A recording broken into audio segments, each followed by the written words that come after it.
और जैसे ही आज उस भगत ने और मेरे गोविंद की स्तुति की, गोविंद के नाम के मंत्र का जब जप किया,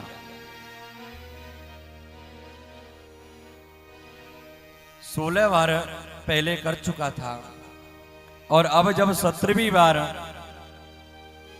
और एक देवता के कहने से उन्होंने भगवान के नाम का पुरस्करण किया, तो महाराज अब की बार जैसे पुरस्करण पूरा हुआ 6 महीने में जाकर के आज भगवान श्री कृष्ण और उस भगत के सामने आकर के खड़े हो गए। बोले भक्त वत्सल भगवान की जय हो। और जैसे ही खड़े हुए और कहने लगे, बोले भैया कुछ मांगो, हाँ हम प्रसन्न हो गए हैं। तो मधुसूदन ने क्या कहा महाराज पता है? बोले लेने देने की बात तो बाद में करेंगे, लेकिन पहले आप हमें एक बात बताओ भगवान। क्या? बोले इन वेदों को किसने बनाया? हाँ, इन पुराणों को किसने बनाया? और इन पुराणों में जो लिखा हुआ है ये सब क्या है? तो भगवान ने तो कह दिया महाराज, बोले इन सब शास्त्रों में जो लिखा हुआ है ना, वो सब मेरे मुख से निकलने वाली वाणी है। जो मैं बोलता हूं वही इसमें लिखा होता है। बोले जो रुद्रयामल नाम का जो ग्रंथ है और उस ग्रंथ में जो लिखा हुआ है कि जो व्यक्ति ओम क्लीम कृष्णाय गोविंदाय गोपी जनवल्लभाय स्वाहा, इस मंत्र का जो एक पुरस्करण कर लेता है उसे तुम और दर्शन दे देते हो। भगवान ने कही, बोले बिल्कुल सही लिखा है। जो व्यक्ति एक बार इस मंत्र का जप कर ले, एक पुरस्करण कर ले, उसे मैं दर्शन दे देता हूं। मधुसूदन ने विचार किया, बोले नहीं नहीं भगवान, आप तो बिल्कुल झूठ बोल रहे हो। अरे मैंने एक बार नहीं, 2 बार नहीं, 10 बार नहीं, 16 बार आपके मंत्र का पुरस्करण किया, लेकिन आपने महाराज अब 17वीं बार में आकर के मुझे दर्शन दिया है। और वो भी किसके कहने से दिया? एक देवता के कहने से। भाई जब मैंने भैरव बाबा का भजन किया ना, उन्होंने जब मुझे कहा है तो तुमने आकर के मुझे दर्शन दिया है। भगवान कहने लगे, बोले नहीं नहीं, जो व्यक्ति मेरे इस मंत्र का एक पुरस्करण कर लेता है उसे मैं और दर्शन दे देता हूं।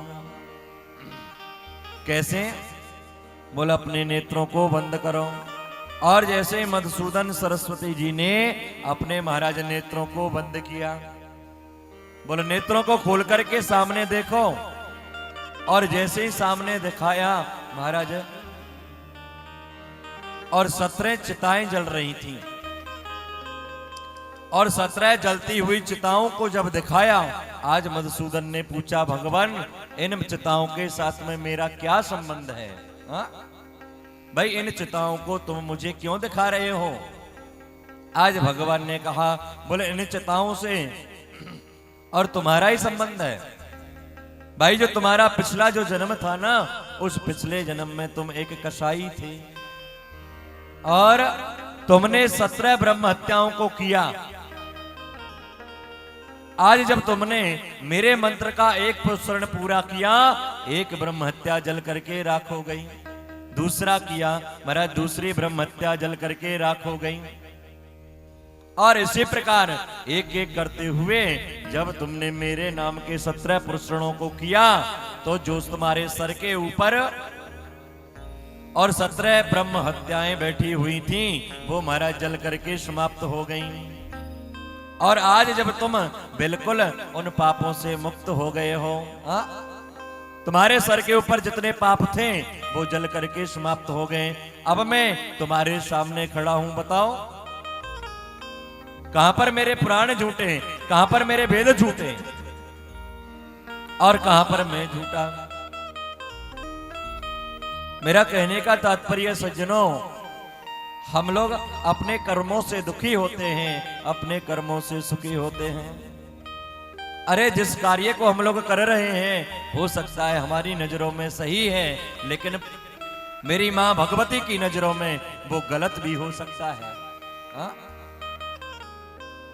ये हम लोगों की सोच है, हम लोगों की व्यवस्था है। हम गलत कर्म को भी अच्छा समझ जाते हैं, लेकिन महाराज जो अच्छा कार्य करता है, पुण्य का भागी बनता है, उसको स्वर्ग की प्राप्ति होती है, और जो बुरे कार्यों में लगा रहता है महाराज उसे नरक में जाना पड़ता है,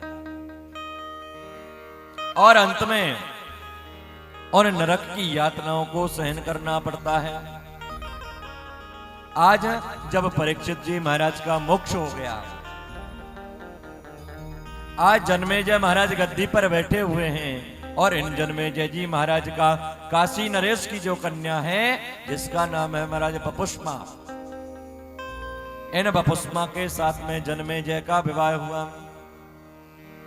एक बार उतंग नाम के जो ऋषि हैं वो हस्तिनापुर में आए, और इस तक्षक से और महाराज बदला कैसे लिया जाए ऐसा सोच करके, और जब यह ऋषि और जन्मेजय के पास में आए, और जन्मेजय से कहा कि बेटा जन्मेजय, इस तक्षक सर्प ने तुम्हारे पिता को काट लिया, और इसी सर्प के काटने से उनकी मृत्यु हो गई। वो मेरा भी शत्रु है और वो तुम्हारा भी शत्रु है। अब उस तक्षक सर्प को और हमें महाराज दंडित करना चाहिए। कोई न कोई ऐसी नीति अपनानी पड़ेगी कि उसे उसका दंड मिले। तो आज उतर्क ने कहा कि जब इस प्रकार की चर्चा जन्मेजय से की, तो आज जन्मेजय ने महाराज अपनी सभा को बुलाया, और सभा में ये कह दिया महाराज कि तक्षक के काटने से मेरे पिता की मृत्यु हो गई,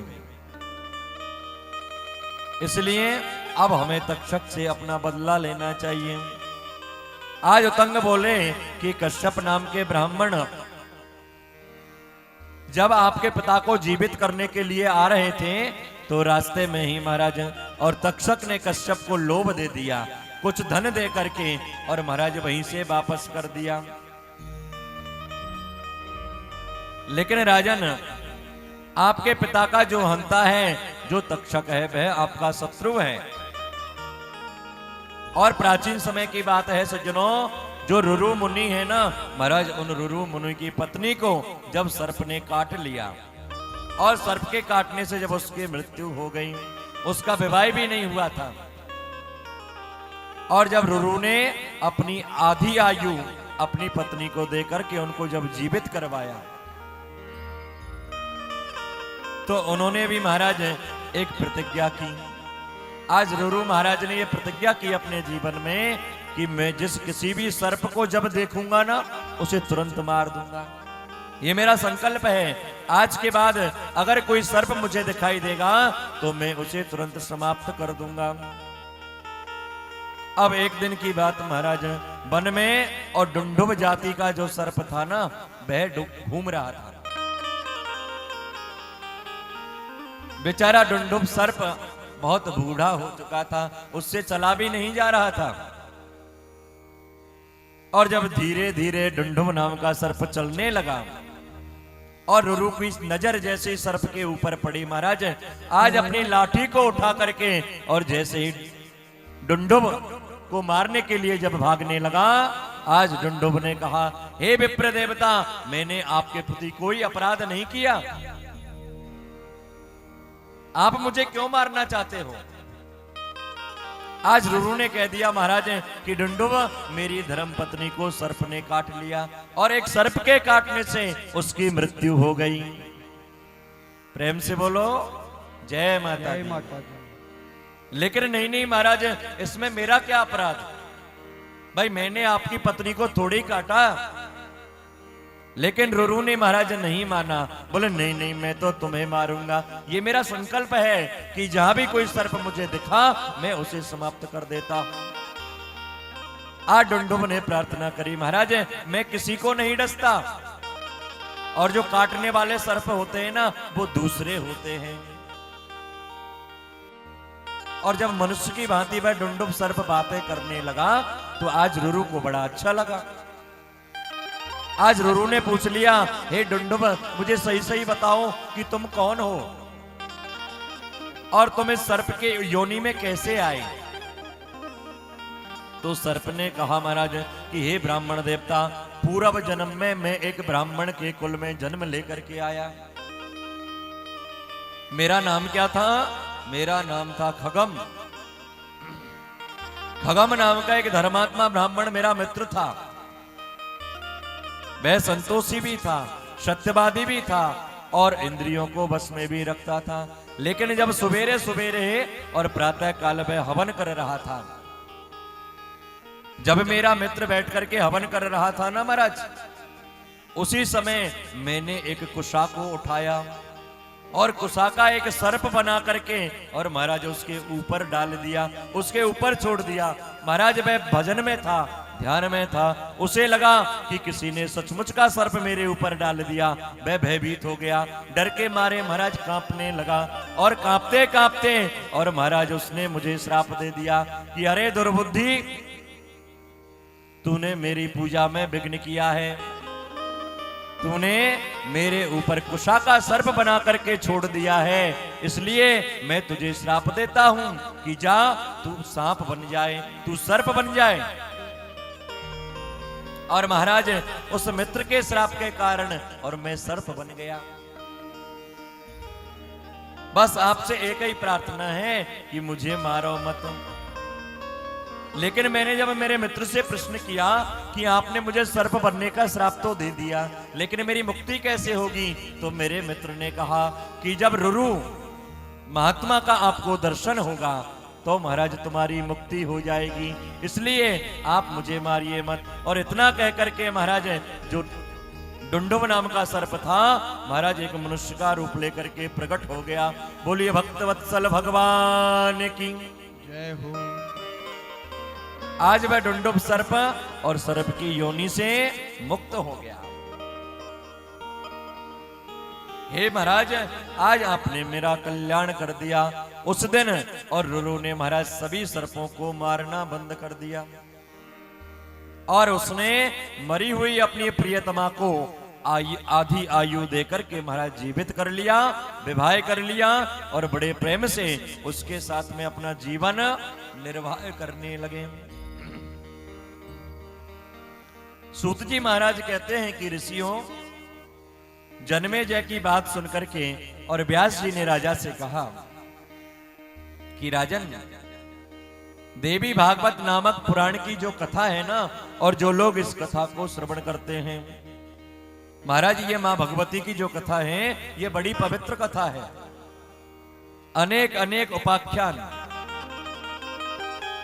इस कथा के अंदर भी भगवान कृष्ण की कथा आती है, क्योंकि भगवान स्वयं श्री कृष्ण भी मां भगवती की आराधना करते हैं, मां देवी को अपना इष्ट मानते हैं। और व्यास जी ने जब सुखदेव जी महाराज को भी देवी भागवत का पाठ करवाया, पढ़ाया, अध्ययन करवाया, तो यहां पर और जो सत्यवती के पुत्र श्री व्यास जी महाराज हैं, महाराज जरत्कारु नाम के एक शांत प्रकृति के ऋषि हुए, इन जरत्कारु ऋषि की कथा सुनाने लगे।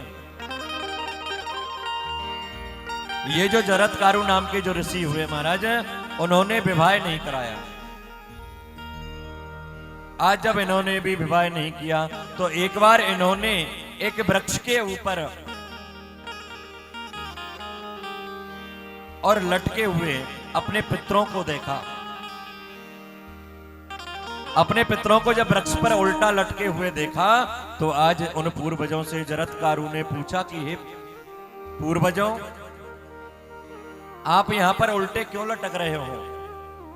तो आज पितृश्वर देवताओं ने कहा कि हे पुत्र, तुम गृहस्थ धर्म को स्वीकार कर लो, जिससे हमारा उद्धार हो सके। तुम हमारे सदाचारी पुत्र बन जाओ। अगर तुम विवाह नहीं करोगे तो हमारी गति नहीं होगी। इसलिए सज्जनों, जब तक पुत्र का विवाह नहीं होता, पितरों की मुक्ति नहीं होती।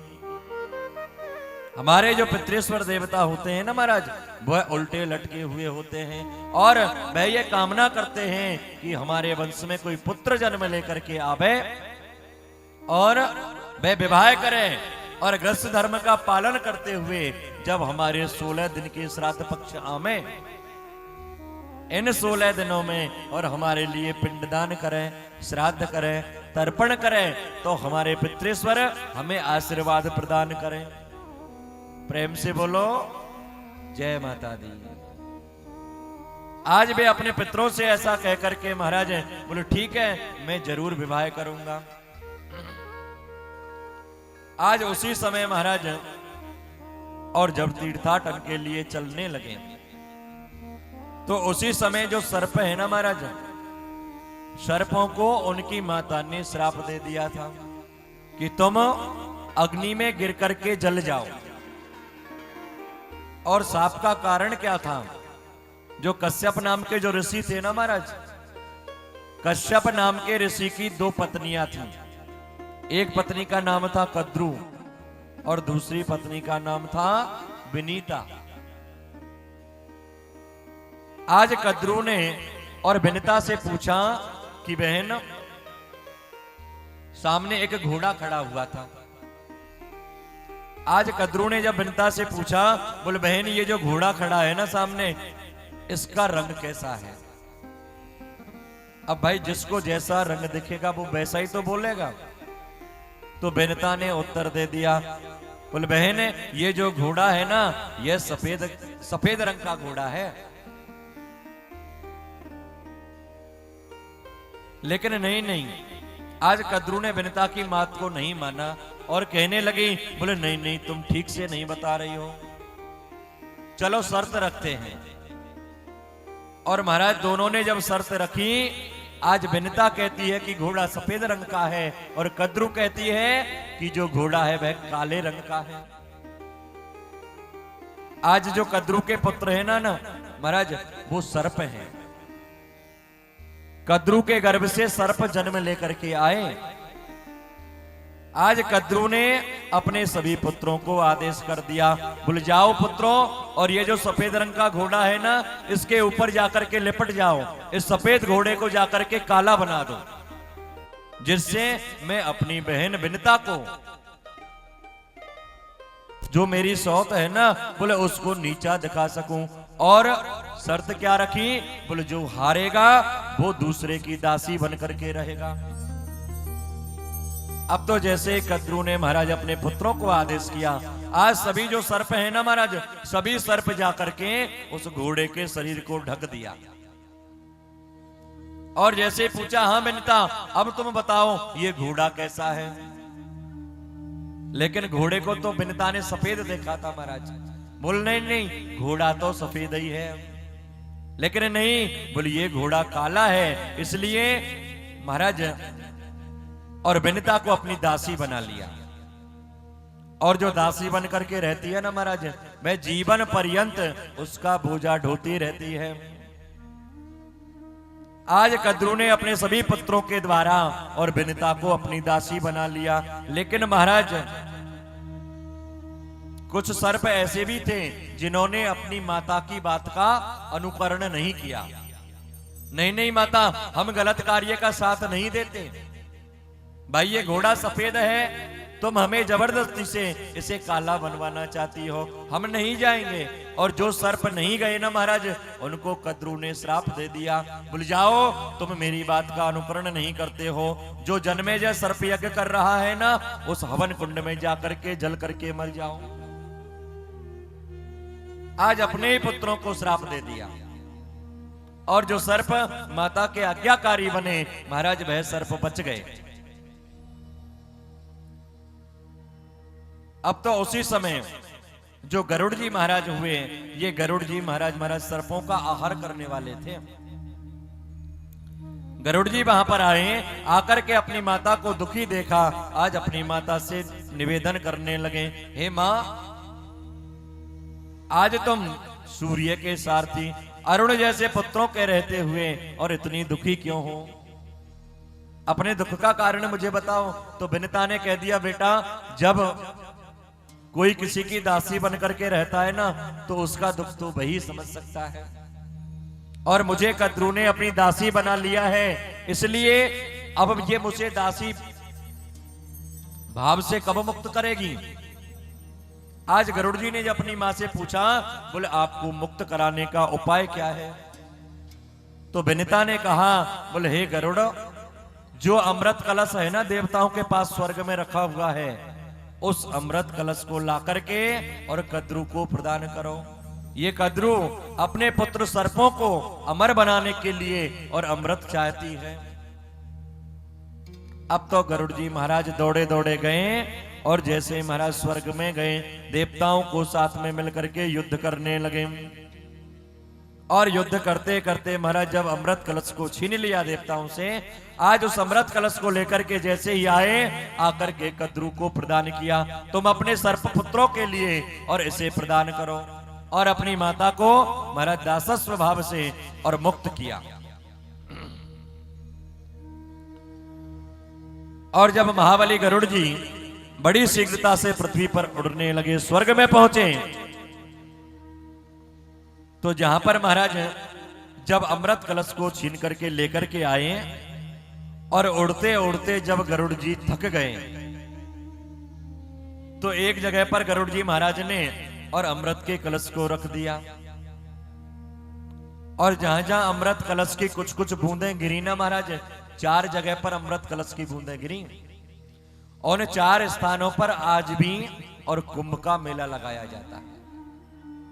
एक तो हरिद्वार में, दूसरा प्रयाग में, तीसरा नासिक में और चौथा उज्जैन में। इन 4 स्थानों पर अमृत कलश से अमृत की बूंदें गिरने के कारण ये स्थान पवित्र हो गए और इन्हीं स्थानों पर और महाराज कुंभ का आयोजन करने लगे। अब गरुड़ जी महाराज ने अपनी माता को और कद्रू के दासत्व से मुक्त करा लिया।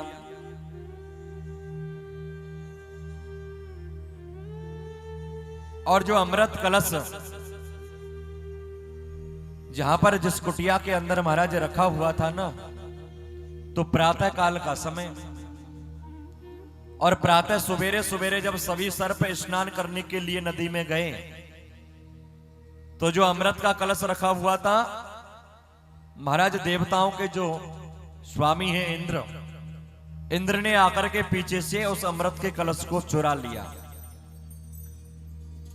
और जैसे चुरा करके जाने लगे महाराज, तो जिस जगह पर कलश रखा हुआ था वहां पर कुसा बिछी हुई थी। आज सर्प लोग जैसे ही स्नान करके पुनः वापस लौटे, उन्होंने देखा कि अमृत कलश गायब हो गया। अमृत का कलश कोई चुरा करके ले गया है। तो जो अमृत की बूंदें और कुसा की चटाई पर फैल गई, महाराज कुसाओं को चाटना आरंभ किया। और जब सर्पों ने अपनी जीभ से कुसा को चाटना आरंभ किया, अमृत को चाटना आरंभ किया, तो महाराज जो कुसा है ना वो तीखी होती है। अगर कुसा को ज्यादा सावधानी से नहीं पकड़े तो महाराज अंगुली को काट देती है। आज सर्प लोग अपनी जीभ से जैसे इस अमृत का पान करने लगे, कुसा को चाटने लगे, तो उनकी जो जीभ थी ना, पहले सर्पों की एक ही जीभ होती थी महाराज, अब कितनी हो गई? कुसा से उनकी जीभ कट गई और जीभ के महाराज 2 भाग हो गए। उसी दिन से सर्पों की जो जीभ है महाराज 2 भागों में बट गई। तभी सर्पों को और द्विजीवी के नाम से जाना जाता है। लेकिन जिन सर्पों की उनकी माता ने साफ दिया, वे आज वासुकी आदि नाग चिंतित होने लगे, ब्रह्मा जी की शरण में गए। और जरत्कारु नाम का एक मुनि है, और उन्हीं की नाम वाली वासुकी नाग की जो बहन है जरत्कारु, इस जरत्कारु के साथ में जरत्कारु नाम के ऋषि का विवाह हो गया। और जरत्कारु के गर्भ से ही जो जन्म लेकर के बालक आया, उस बालक का नाम क्या हुआ? आस्तिक मुनि। अगर आज भी जिसके घर में सर्प ज्यादा निकलते हो, किसी किसी के घर में सर्प ज्यादा निकलते हैं महाराज, और अगर आज भी आस्तिक मुनि का नाम लेकर के अपने घर में कोई रेखा खींच देना महाराज, सर्प नहीं निकलते। इतना प्रभाव है आस्तिक मुनि के नाम का। आज जगतकारु के पुत्र के रूप में और आस्तिक मुनि जन्म लेकर के आए। ब्रह्मा जी का यह वचन सुन करके और वासुकी नाग भी वन में चले गए। वहां पर जाकर के जरत्कारु को खोजा और अपनी बहन जरत्कारु का विवाह जब जरत्कारु नाम के ऋषि के साथ में किया। आज जब सवेरे का अपनी कुटिया पर बैठ करके भजन पूजा पाठ कर रहे थे,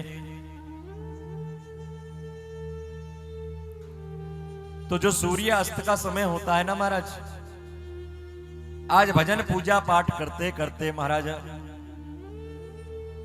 क्योंकि जो तपस्वी होते हैं, जो संत होते हैं, जो ब्राह्मण होते हैं महाराज, त्रिकाल संध्या करते हैं और 3 समय संध्या करने का विधान हमारे शास्त्रों ने बतलाया। आज जो संत हैं महाराज, सूर्य अस्त होने वाला है लेकिन सोने में लगे हैं। सो रहे थे। आज जो उनकी पत्नी है जरत्कारु, उन्होंने विचार किया कि जो मेरे पति हैं उनकी संध्या का समय हो गया है, इसलिए इन्हें जगा देना चाहिए, क्योंकि अगर संध्या नहीं होगी और सूर्य अस्त के समय महाराज सोना नहीं चाहिए। जब दिन डूबने के लिए जाए ना महाराज, तो उस समय सोने वाले को बड़ा पाप लगता है। ना तो सोना चाहिए, ना महाराज सूर्यास्त के समय भोजन करना चाहिए, और ना ही महाराज सहवास करना चाहिए। उस समय तो केवल और केवल भगवान का चिंतन करना चाहिए।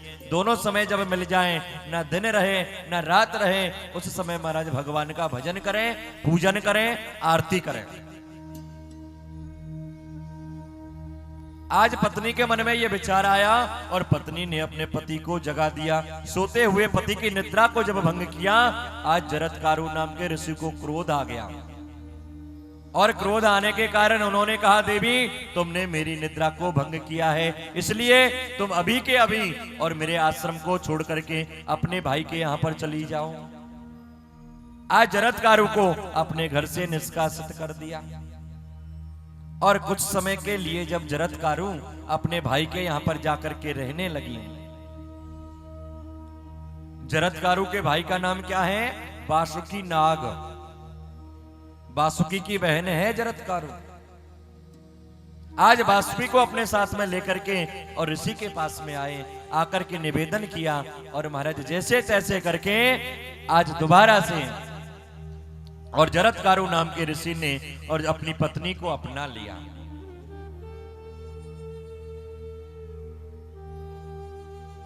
तो ये जो धर्म होता है ना, ये पतिव्रत स्त्रियों का धर्म होना चाहिए। और जो पतिव्रत नारियां होती हैं, जो पतिव्रता स्त्रियां होती हैं ना महाराज, वो अपनी पति की व्यवस्था का विशेष ध्यान रखती हैं। आज उन जरत्कारु को ये लगा कि अगर आज भजन नहीं किया, आज संध्या नहीं की, तो पाप लगेगा, और संध्या के समय सोना भी नहीं चाहिए, इसलिए अपने पति को जगा दिया। और तो और महाराज, हमारे जो भारत देश की नारियां हैं ना, वो बड़ी ही महान है, बड़ी ही पवित्र नारियां हैं। सती अनुसुईया, द्रौपदी, कुंती, रानी लक्ष्मीबाई, एक से एक वीर, एक से एक महावीर, ऐसी ऐसी नारियां हमारे भारत देश में और महाराज जन्म लेकर के आई। और ऐसी महान माताओं के गर्भ से हम लोग जन्म लेकर के आते हैं। महाराज धन्य है ऐसी मां, जो कि ऐसे ऐसे महावीरों को जो जन्म देती हैं। और हमें तो बड़ा गर्व होना चाहिए हमारे भारत देश के ऊपर, क्योंकि कहने वालों ने ये कहा है कि जननी जन्मभूमिश्च और स्वर्गादपि गरीयसी। भारत में फिर से आजा मेरी मैया शेरों वाली, भारत में फिर से आजा मेरी मैया शेरों वाली, भारत में फिर से आजा मेरी मैया शेरों वाली, मेरी मैया शेरों वाली, मेरी मैया शेरों वाली, मेरी मैया शेरों वाली, मेरी मैया शेरों वाली, भारत में फिर से आजा मेरी मैया शेरों वाली। सभी गाइए। माँ भगवती से प्रार्थना करते हुए, निवेदन करते हुए, हे माँ भगवती,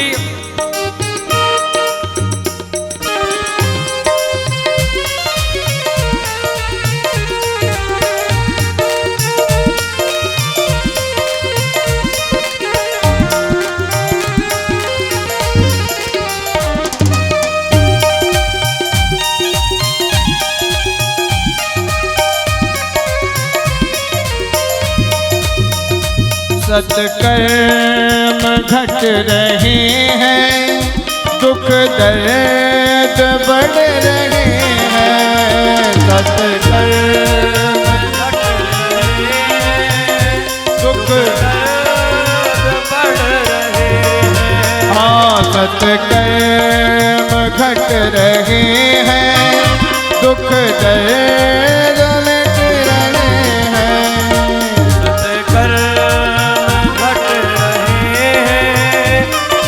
दर्द बढ़ रहे। हाँ, गीता सुधा पिला जा मेरी मैया से रोवाली। गीता सुधा पिला जा मेरी मैया से रोवाली। भारत में फिर से आ जा मेरी मैया से रोवाली। जय हो, बोलो सच्चे दरबार की।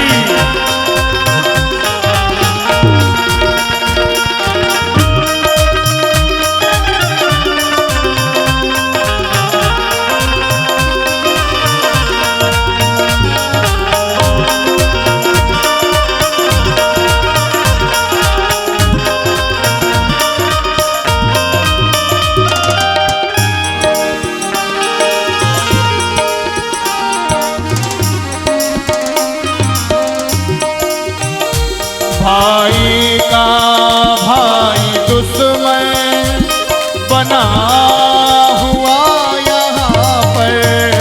भाई का भाई दुश्मन बना हुआ यहाँ पर।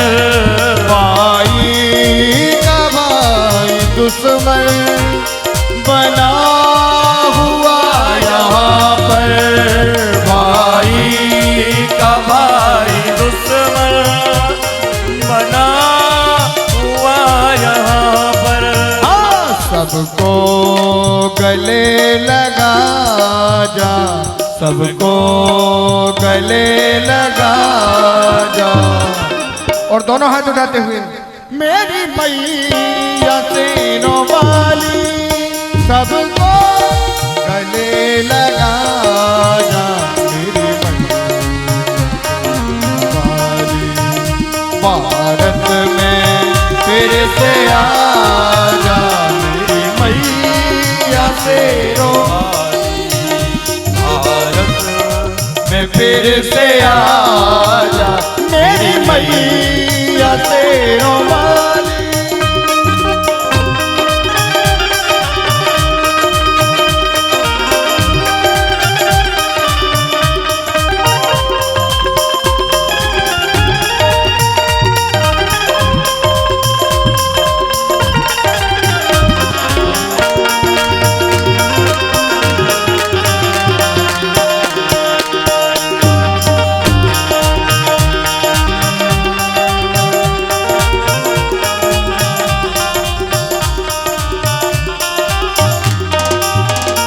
जब जब हो धर्म गिलानी, तब तब मैं अब तरूंगा।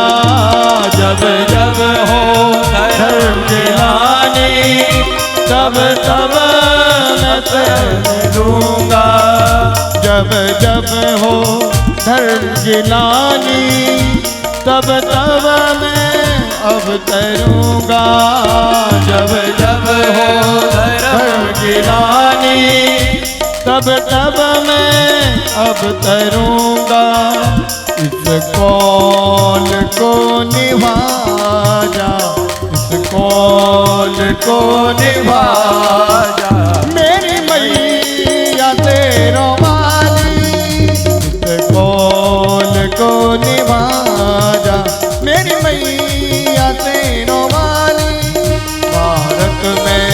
फिर से आजा मेरी भारत में फिर से आजा मेरी मैया शेरों वाली, मेरी मैया शेरों वाली, हो मेरी मैया शेरों वाली। बोल शेरों वाली मैया की जय हो। बोल साचा जोता वाली माता तेरी सदा ही जय।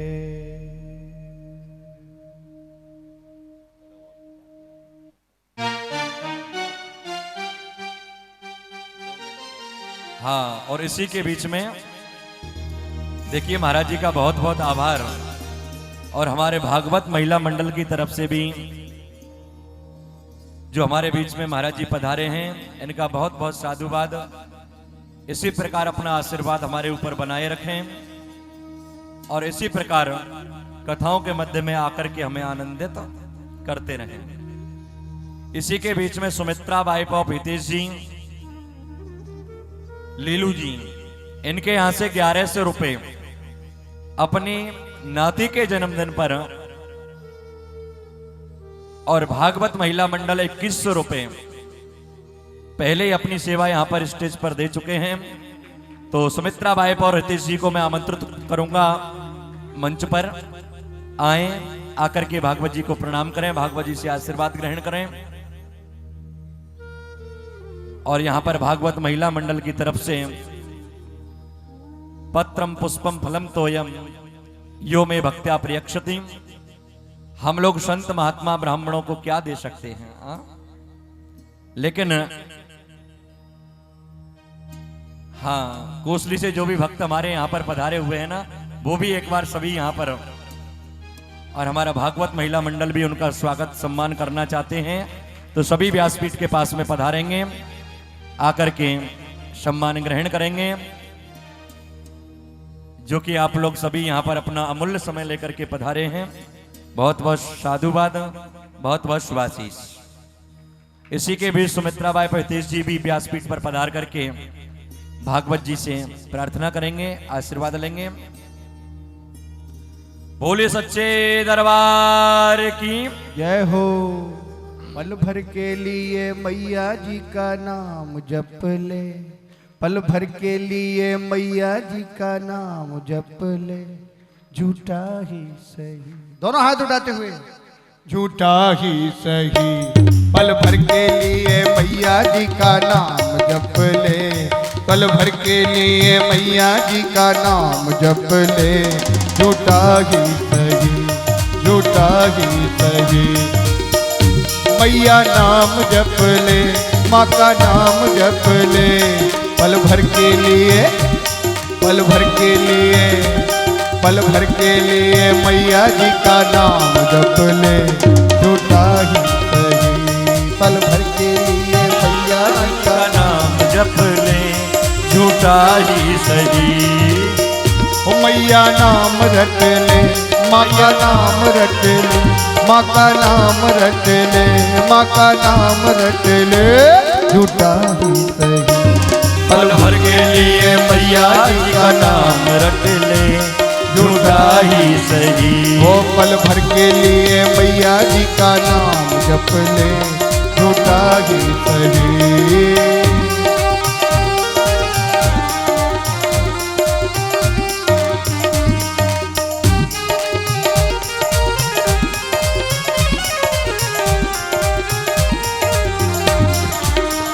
करुणामयी कृपामयी, करुणामयी कृपामयी, करुणामयी कृपामयी, मेरी दयामयी अम्बे, करुणामयी कृपामयी, मेरी दयामयी अम्बे, ओ अम्बे कृपामयी, करुणामयी, मेरी दयामयी अम्बे।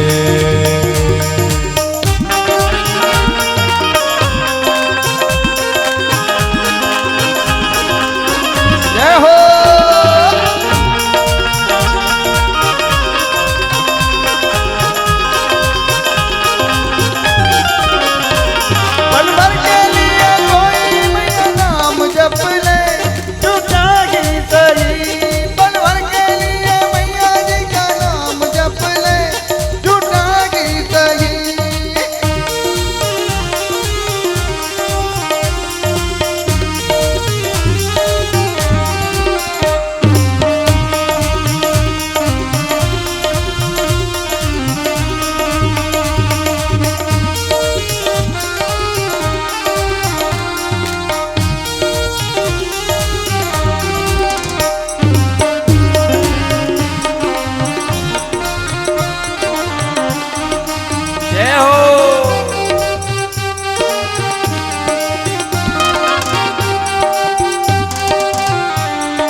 पल भर के लिए मैया जी का नाम जप ले, झूठा ही कही।